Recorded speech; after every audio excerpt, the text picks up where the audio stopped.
नमस्कार। तिब्बत टीवी के हिंदी प्रसारण में आप सबका स्वागत है।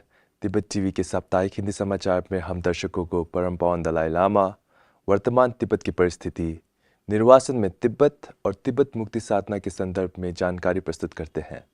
आपके साथ मैं हूं तेंजिन नोरबू। आगे देखिए इस सप्ताह के प्रमुख समाचार। परम पावन दलाई लामा जी का दिल्ली आगमन। चीन के बढ़ते दमन के कारण तिब्बत में एक वरिष्ठ भिक्षु ने आत्महत्या की। परम पावन दलाई लामा को समर्पित गीत गाने पर चीन ने तिब्बती गायक को हिरासत में लिया।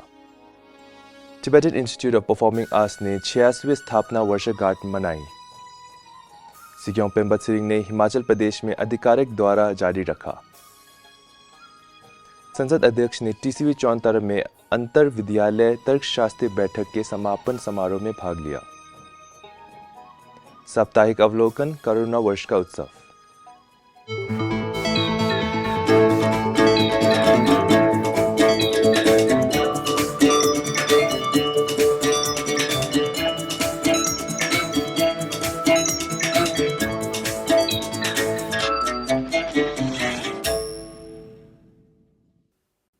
कल परम पावन दलाई लामा लद्दाख में 1.5 महीने के प्रवास के बाद दिल्ली पहुंचे। परम पावन दलाई लामा की ब्यूरो के प्रतिनिधि जिंगमे जुंगने ने हवाई अड्डे पर परम पावन का स्वागत किया। लद्दाख से प्रस्थान करने से पहले परम पावन ने उनके सम्मान में आयोजित 2 अलग-अलग भोज में भाग लिया, जो लद्दाख के केंद्र शासित प्रदेश, लद्दाख स्वायत्त पर्वतीय विकास परिषद, लद्दाख बौद्ध संघ और लद्दाख गोम्बा संघ द्वारा आयोजित किए गए थे। इन समारोह में परम पावन ने दलाई लामा के भीतर व्याप्त एकता की प्रबल भावना के बारे में बात की। परम पावन ने तिब्बत के विभिन्न भागों की अपनी यात्राओं पर विचार किया और कहा कि यद्यपि इन क्षेत्रों की बोलियां अलग अलग है, लेकिन समान धर्म, संस्कृति और भाषा का पालन करने के कारण वे तिब्बती के रूप में एक दूसरे से जुड़े हुए हैं। परम पावन ने लद्दाख के लोगों के साझा बौद्ध परंपराओं को सीखने और उनका पालन करने के उत्साह पर प्रसन्नता व्यक्त की। चेक गणराज्य के राष्ट्रपति पीटर पावेल ने परम पावन दलाई लामा से मिलने के लिए लद्दाख का दौरा किया। परम पावन ने 8 अलग अलग अवसरों पर शिक्षाएं दी, मठों और धर्म केंद्रों को आशीर्वाद दिया और मुख्य जांस्कर और लेह क्षेत्र में आयोजित 8 अलग अलग अवसरों पर भोज में भाग लिया। परम पावन ने लद्दाख, तिब्बतियों और विदेशियों सहित पूरे भारत के आए 20,000 से अधिक लोगों को व्यक्तिगत आशीर्वाद भी दिया।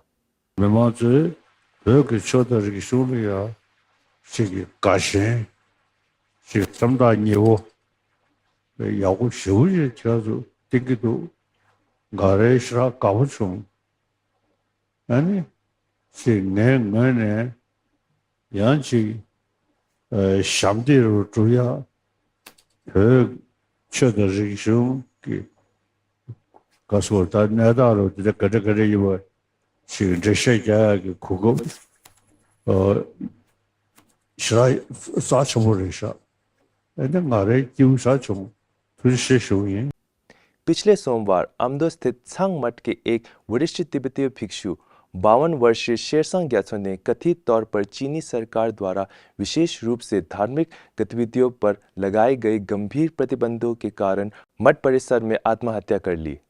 चीनी अधिकारियों ने 18 वर्ष से कम आयु के सभी भिक्षुओं को मठ से निष्कासित कर दिया। सूत्रों के अनुसार भिक्षुओं के घरों की नियमित तलाशी ली जा रही है और राजनीतिक विचारधारा पर अनिवार्य दैनिक सत्र आयोजित किए जा रहे हैं। इन घोर यातनापूर्ण कृत्यों से तिब्बत के अंदर तिब्बतियों का जीवन व्यतीत करते हैं और तिब्बत में चीनी शासन के तहत आत्मदाह और तिब्बतियों द्वारा आत्महत्या का प्रमुख कारण यही रहा है। चीनी अधिकारियों ने इस वर्ष जुलाई में पलचुंग को द प्रिंस ऑफ पीस नामक एक गीत गाने के लिए हिरासत में लिया, जो परम पावन दलाई लामा की प्रशंसा में प्रसिद्ध गायक त्सुकते या व्यापक रूप से आसांग के नाम से प्रसिद्ध गायक के साथ गाया गया था। बार बार प्रयास करने के बावजूद पलचुंग का पता और स्वास्थ्य स्थिति अज्ञात है, जिससे उनके परिवार के लिए गंभीर चिंताएं पैदा हो रही है। कल Tibetan institute of performing arts ने अपनी वार्षिक यर्की प्रतियोगिता के साथ अपनी 86वीं स्थापना वर्षगांठ मनाई। केंद्रीय तिब्बती प्रशासन के नेतृत्व ने इस कार्यक्रम में भाग लिया, जिसमें मुख्य अतिथि के रूप में सिक्योम पेम्बा त्सिरिंग शामिल हुए।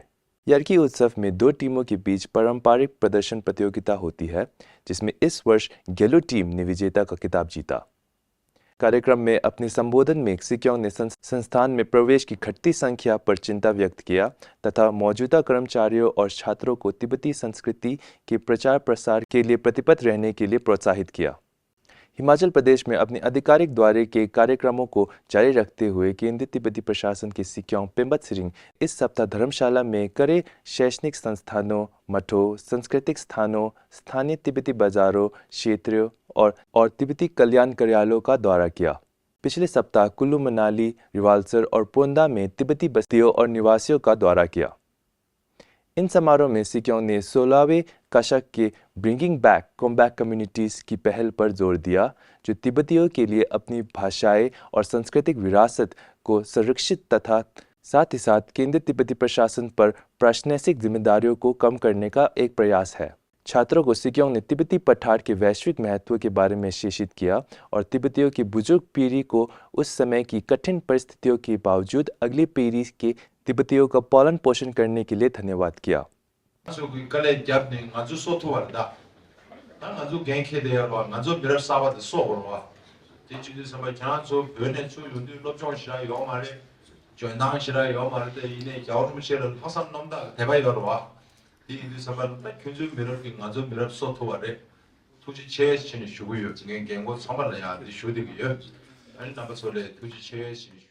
निर्वासित तिब्बती संसद के अध्यक्ष खेम्पो सोनम तेम्फिल ने तिब्बतन चिल्ड्रन विलेज चौनतारा में अंदर विद्यालय तर्कशास्त्र बैठक के समापन समारोह में मुख्य अतिथि के रूप में भाग लिया। केंद्रीय तिब्बती प्रशासन ने शिक्षा विभाग द्वारा आयोजित तर्कशास्त्र बैठक में 26 तिब्बती स्कूलों के छात्र एकत्रित हुए। अध्यक्ष खेम्पो सोनम तेम्फिल ने बौद्ध धर्म में तर्कशास्त्र की उत्पत्ति और ऐतिहासिक महत्व पर बात की और स्कूलों में अन्य विषयों के अध्ययन के लिए एक उपकरण के रूप में तर्कशास्त्र को शामिल करने के परम पावन के प्रयास पर प्रकाश डाला। कोरोना वर्ष समारोह के एक भाग के रूप में बेल्जियम की रीजनल खुदे ऑर्गेनाइजिंग कमेटी बेल्जियम और global Tibetan people's movement for middle way approach ने एंटवर्पन में परम पावन की 4 प्रमुख प्रतिबद्धतियों पर एक वार्ता कार्यक्रम और परम पावन दलाई लामा की तिब्बती संस्करण में वॉइस फॉर द वॉइसलेस पुस्तक के विमोचन समारोह का आयोजन किया, जहां तिब्बती वर्क्स एंड आर्काइव्स के पुस्तकालय के निदेशक गिशेल हकदोर ने मुख्य वक्ता के रूप में कार्यक्रम की अध्यक्षता की।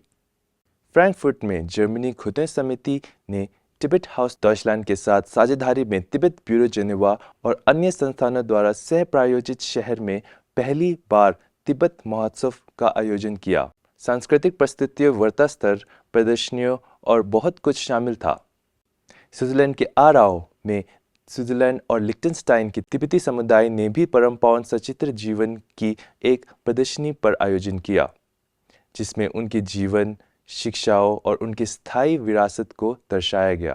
भारत में हबपुर खुदे समिति ने संयुक्त रूप में भारत के 79वें स्वतंत्रता दिवस और परम पावन दलाई लामा जी के 90वें जयंती मनाई और पुंडा छलजम तिब्बती बस्ती ने एक विशेष प्रार्थना समारोह आयोजित किया।